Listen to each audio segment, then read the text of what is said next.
आप देख रहे हैं न्यूज़ 24 सीधे हाथरस से लाइव बुलेटिन। मैं हूं विपनेश माथुर। जी हां, इस केस में जिस बात का डर था वही हुआ।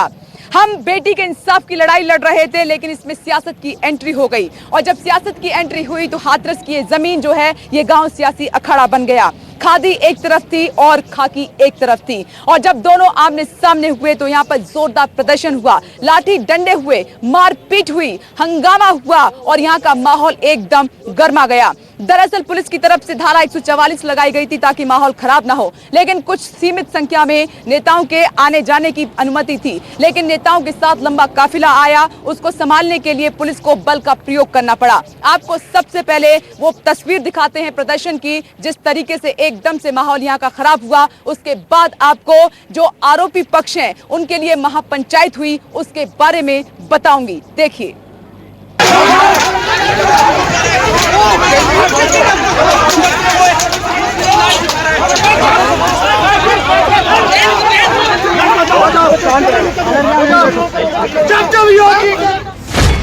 हाथरस में राजनीति आई, पुलिस ने लाठियां बरसाई।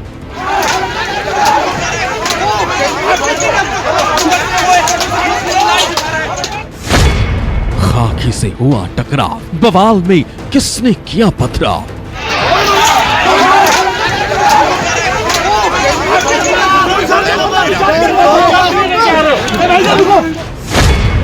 नो एंट्री में नेताजी हुए प्रवेश, बजी लाठियां, खाकी का आवेश।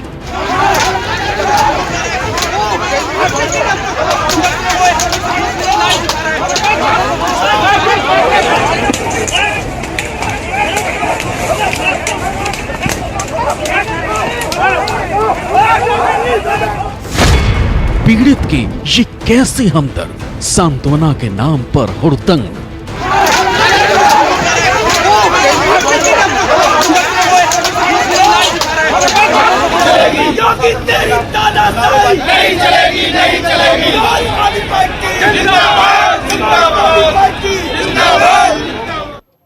तो आपने देखा कि सियासी जद्दोजहद सियासी माइलेज लेने के लिए था, यह दिखाने के लिए थी कि आखिर पीड़ित परिवार का कौन कितना बड़ा हमदर्द है। यह दिखाने की कोशिश की जा रही थी कि कौन नेता पीड़ित परिवार के साथ कितना ज्यादा खड़ा है, लेकिन यहाँ पर जो तस्वीर सामने निकल कर आई उसमें हमदर्दी कम थी, उसमें सियासत ज्यादा थी। सियासी रोटियां सेकने राजनेता लंबी फौज लेकर अपनी चले आए और जब यहाँ पर खाकी के सामने जो है खादी आई तो लंबी फौज ने अपने नेताओं को खुश करने के लिए नारेबाजी शुरू कर दी, यहाँ पर प्रदर्शन करना शुरू कर दिया और उसके बाद पुलिस को लाठियां भांजनी पड़ी ताकि कानून व्यवस्था यहाँ की खराब ना हो।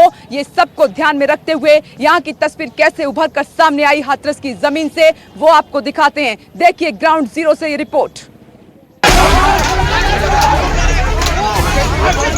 जो लोग देश में भी और प्रदेश में भी दंगा, जातीय दंगा भड़काना चाहते हैं, सांप्रदायिक दंगा भड़काना चाहते हैं, इस दंगे की आड़ में विकास सुरकेगा, इस दंगे की आड़ में उनकी रोटियां सेकने के लिए उनको अवसर मिलेगा, इसलिए वे नित नए षड्यंत्र करते रहते हैं। ये हमदर्दी की सियासत थी, लेकिन सियासत ने कानून का दायरा लांघा तो बवाल मच गया।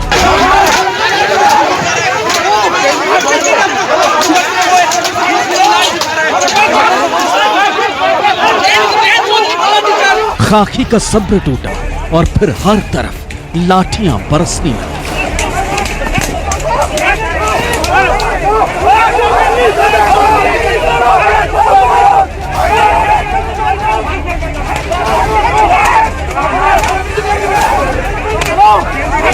इन तस्वीरों में आरएलडी नेता जयंत चौधरी दिख रहे हैं। पुलिस की लाठियां बरसनी शुरू हुई।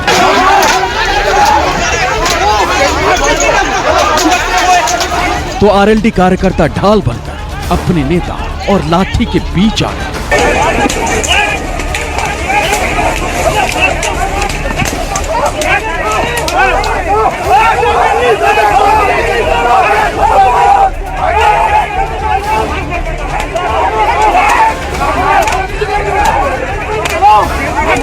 जयंत चौधरी को प्रशासन ने 5 लोगों के साथ पीड़ित के घर जाने की अनुमति दी थी, लेकिन हाथरस पहुंचने पर जयंत चौधरी के साथ पार्टी के सैकड़ों कार्यकर्ता इकट्ठा हो गए। इन कार्यकर्ताओं को रोकने के लिए पुलिस ने लाठियां बरसाई, जिसमें जयंत बाल बाल बचे। हाथरस में समाजवादी पार्टी के कार्यकर्ताओं ने भी हंगामा काटा। यहाँ पर मैं तस्वीरें दिखाने की कोशिश करती हूँ। सऊद, ये देखिए, यहाँ पर ये आरोपी पक्ष के लोग हैं जो जोरदार तरीके से नारेबाजी यहाँ पर कर रहे हैं। ये देखिए, यहाँ पर ये नहीं चाहते कि कोई भी पॉलिटिकल पार्टी का नेता यहाँ पर पहुंचे, लेकिन इधर मैं कहूंगी, धीरज अब जरा मोड़िए, इधर जरा मोड़िए अपना कैमरे को और इधर दिखाइए। वो मेन गेट की तस्वीर मैं दिखाती हूँ, क्योंकि मैं अभी थोड़ी अपनी गाड़ी से ही उतरी हूँ। यहाँ पर माहौल बहुत ज्यादा खराब हो चुका है। पुलिस ने 2 बार लाठीचार्ज किया है। वो वहाँ पर समाजवादी पार्टी के कार्यकर्ता और ये पुलिस फोर्स तैनात है, और यहीं पर 2 बार लाठीचार्ज हुआ है। सड़क की तस्वीरें दिखाइए। ये समाजवादी पार्टी की गाड़ियां हैं, तमाम कार्यकर्ता इसी में भरकर आए हैं। और धीरज आगे मत जाइए, धीरज आगे मत जाइए, पीछे आइए। और यहाँ की समाजवादी पार्टी की एक जो महिला है वो जख्मी भी हुई है। फिर भी मैं यहाँ पर पूरी कोशिश हिम्मत के साथ करके दिखाने की कोशिश करती हूँ कि अभी जो मुख्य मार्ग है वहाँ पर क्या नजारा बना हुआ है। देखिए, ये दर्शकों को तस्वीरें हम दिखाना चाहते हैं कि जब देश की बेटी मर जाती है, बलात्कार जैसे मुद्दों पर भी कैसे राजनीति होती है। पुलिस बल काफी बढ़ा दिया गया। धीरज ये तस्वीरें दिखाइए। देखिए, यहाँ पर पुलिस फोर्स पूरी तैनाती के साथ यहाँ पर मौजूद है, पूरे अपने इक्विपमेंट्स के साथ, पूरी सुरक्षा के साथ। हाथों में डंडे हैं। 2 बार पुलिस को लाठीचार्ज करना पड़ा है। अधिकारी उधर मोर्चा संभाल रहे हैं। देखिए, यहाँ पर पुलिस के तमाम बड़े अधिकारी मौजूद हैं। सुबह से ही हाथरस में एसपी के कार्यकर्ताओं का जमावड़ा शुरू हो गया।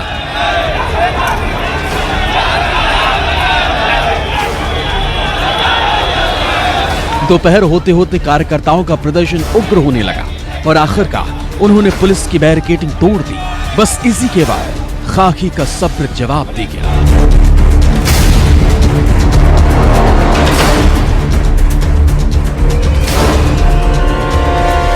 कल से यहाँ पे कई दिन से मौजूद हूँ। कार्यकर्ता कल भी यहाँ पर नारेबाजी कर रहे थे, लेकिन अचानक से क्या हुआ, मैंने देखा कि भगदड़ मच गई, पुलिस ने लाठीचार्ज कर दिया। कल वो आप देखिए, कल राष्ट्रीय स्तर के नेताजी आए थे, वो भी गए, उनके साथ भी लोग शिष्टाचार से खड़े हुए थे। राष्ट्रीय लोक दल के भी आए, कहाँ सब लोग आए। अब न जाने इन्होंने, इनके कार्यकर्ताओं ने क्यों ऐसा किया, ये तो आप उनसे पूछिए। क्या आप कह रहे हैं कि आपकी जो महिला कांस्टेबल उनके साथ बदतमीजी की गई है? महिला कांस्टेबल हमारे आगे खड़ी हुई थी, इनकी कुछ महिला नेत्री थी, उनको धक्का देते हुए अंदर घुसे, फिर बैरिकेडिंग तोड़ दी। हमारे साथी अधिकारी की चोट भी आई, तो हम लोगों ने फिर उनको पीछे ढकेला। तो ये हंगामा करने की क्या जरूरत है? आराम से भी तो मुलाकात हो सकती है। हमारे नेता मिलकर चले गए हैं, हंगामा नहीं किया है किसी ने भी, ठीक है नहीं। हंगामा तो पुलिस प्रशासन और योगी सरकार जिम्मेदार है इस हंगामे की। कार्यकर्ता है हम जो अत्याचार हुआ है उस अत्याचार के विरोध में हम लोग यहाँ इकट्ठा हुए हैं। एक बेटी को न्याय दिलाने के लिए हम लोग। न्याय मिलेगा? नारेबाजी करके न्याय मिलता है क्या? नारेबाजी लगाने के लिए पुलिस प्रशासन हमें मजबूर कर रहा है। महिलाओं के सिर फोड़ दिए गए हैं, इसके लिए कौन जिम्मेदार है? हाथरस में रविवार का दिन सियासत के ही नाम रहा। एसपी नेताओं का प्रतिनिधिमंडल पीड़ित परिवार से मिलने पहुंचा। आरएलडी के जयंत चौधरी भी परिवार से ही मिलने आए। उधर भीम आर्मी के चंद्रशेखर आजाद भी अलीगढ़ से हाथरस के लिए निकले थे, लेकिन रास्ते में पुलिस ने चंद्रशेखर की गाड़ी रोकी तो वो पैदल ही हाथरस के लिए निकल गए। हाथरस से विपनेश माथुर के साथ राहुल प्रकाश, न्यूज़ 24।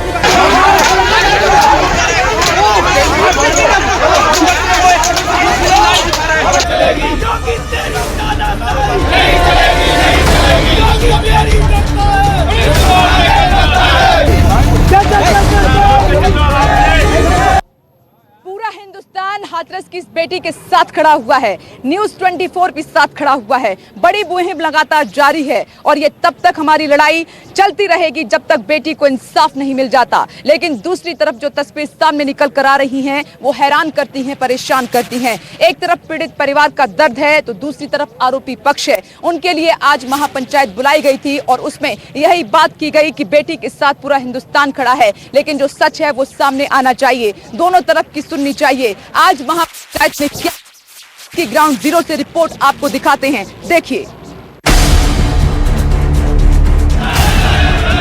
सब अपना अपना लग रहे हैं राजनीति में। चाहते हैं नहीं चाहते? जी नहीं। ये 2 तस्वीरें बताती हैं कि देश में बेटियों के लिए इंसाफ की राह कितनी कठिन है। हाथरस में जिस वक्त एसआईटी की टीम पीड़ित परिवार का बयान दर्ज कर रही थी, ठीक उसी वक्त पास के दूसरे गांव में आरोपियों के समर्थन में आवाजें बुलंद हो रही थी।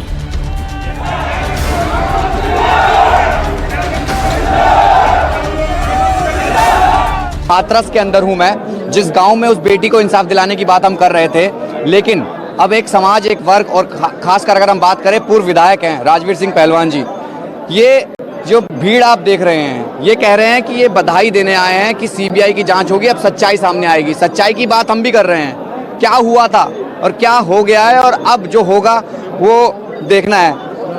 राजवीर जी, सबसे पहले ये गैदरिंग आज क्यों, ये भीड़ क्यों, क्या वजह है? ये भीड़ नहीं है, ये हमारे सब मिलने वाले हैं, हम इस क्षेत्र के रहने वाले हैं। प्रदेश सरकार ने सीबीआई और नारकोटिक्स का जो आदेश दिया है उसका स्वागत करने के लिए और हमको धन्यवाद देने के लिए ये लोग हमारे घर पर आए हैं। आज परिवार भी, आरोपियों का परिवार आपके साथ यहाँ खड़ा है, पूरा समाज आपके साथ खड़ा है। क्या लगता है कि जो घटना घटी है, लड़की की मौत हुई है, लड़की की मौत हुई है, तमाम सीक्वेंस चल रहा है, कई आरोप लग चुके हैं, आप कह रहे हैं वो निर्दोष है, कारण बताइए। कारण ये है कि उन्होंने 14 तारीख को लड़की के भाई ने स्वयं प्रार्थना पत्र थाने में दिया है कि एक लड़के ने हमसे मारपीट की है और कोई घटना का उस प्रार्थना पत्र में जिक्र नहीं है। लेकिन अन्य राजनीतिक दलों के बहकावे में आकर वो तरह तरह के बयान बदलते गए और इस मामले को तूल देता गया। एक वर्ग विशेष से जुड़े पूरे 12 गांव के लोग जुटे हैं इस महापंचायत में ताकि आरोपियों के पक्ष में आवाज उठा सकें।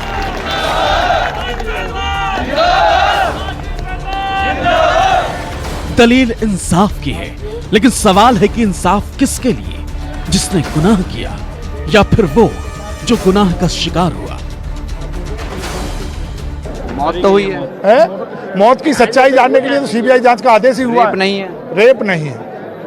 परिवार को क्या आश्वासन दे रहे हैं, क्योंकि वो एक तरफ वो परिवार बैठा है? अरे सच्चाई सामने आएगी, उनकी भी बेटी की सत्य जांच सामने आएगी। इसका मकसद क्या था आज गैदरिंग का? आप लोग गैदरिंग नहीं है, प्रदेश सरकार ने जो निर्णय लिया है इतना बड़ा सीबीआई जांच का, जिससे सच्चाई पूरे देश में सामने आए कि ये क्या हुआ है। क्योंकि हमको बहुत कष्ट है, हाथरस को बदनाम किया गया है, हाथरस को बदनाम किया गया है, हाथरस में बलात्कारी हैं, दबंग हैं, जबकि ऐसी कोई घटना ही नहीं है। तो क्या लगता है आपको? ऐसी कोई घटना ही नहीं है बलात्कार की। अब न्याय होगा? अब न्याय होगा। क्या मतलब उसमें आपको क्या लगता है कि क्या होगा? सीबीआई जांच होगी, न्याय होगा, सबके सामने आएगी। ये बिल्कुल जिस तरीके से एक तस्वीर देखेंगे भीड़ के पूरा उस पक्ष में है जिन पर आरोप है, लेकिन ये जिस तरीके से यहाँ एक भीड़ का ये कहना है कि वो सीबीआई की जांच होगी, सब सच सामने आ जाएगा। लेकिन तस्वीर अभी वही है कि एक तरफ आरोपी परिवार है, दूसरी तरफ वो परिवार जो आप भी इंसाफ की मुहिम लड़ रहा है। लेकिन ये तस्वीर कुछ और कहती है, जिसका इंतजार करना पड़ेगा। सीबीआई की जांच है, एसआईटी की जांच है, जिसमें तमाम चीजें साफ हो पाएंगी। हाथरस की बिटिया को इंसाफ दिलाने के लिए एसआईटी की जांच चल रही है, आगे सीबीआई भी जांच करेगी। मामले में सभी आरोपियों से भी पूछताछ होगी, सच सामने लाया जाएगा। तो फिर सवाल है कि जांच से पहले आरोपियों के पक्ष में ऐसी महापंचायत की। जिस चीज को हम दिखाना चाह रहे थे और हमने जो सच्चाई दिखाई अब तक, उसमें सब चीजें थी। एसआईटी भी आ गई, अब सीबीआई आ गई है। लेकिन जिस तरीके से अब ये दौर चल रहा है, ये अचानक से बदलती हुई परिस्थितियां हैं। लेकिन जो जांच एजेंसियां हैं वो जांच करती रहेगी, सच्चाई सामने आएगी, परिवार को न्याय मिलेगा। क्योंकि लड़की गई है, लड़की का दर्द माँ को भी है, उस गांव को भी है, और जो विपक्ष है यानी जो दूसरा पक्ष है उसको भी दुख है। लेकिन सच्चाई सामने आए, जो असली आरोपी हैं वो जेल जाएं, चाहे वो कोई भी हो। यही वजह है कि ये पंचायतों का दौर है, और इस पंचायतों के दौर में ये सीबीआई का स्वागत भी हो रहा है।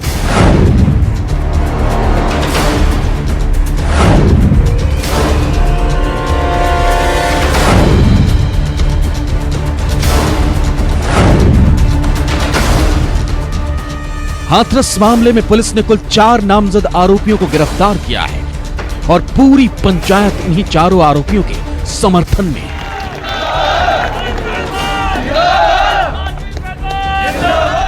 सीबीआई और नार्को की अप्रूवल दे दी तो फिर किस बात का डर है? नहीं, डर किसी बात का नहीं है।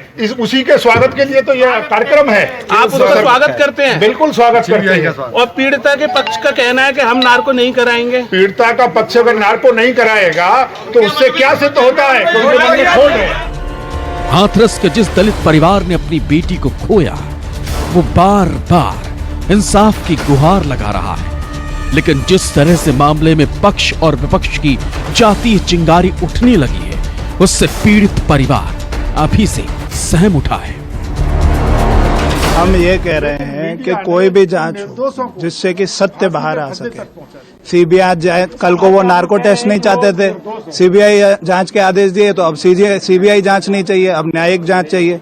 हम ये कह रहे हैं, आप पहली बार ऐसा देखेंगे कि आरोपित पक्ष तो सारी जांच के सहयोग में खड़ा है और जो आरोप लगा रहे हैं वो सारी जांच से भाग रहे हैं। नई नई जांच, नए नए प्रकरण, नई नई अपने रोज बयान बदल रहे हैं। हाथरस से विपनेश माथुर के साथ राहुल प्रकाश, न्यूज़ 24।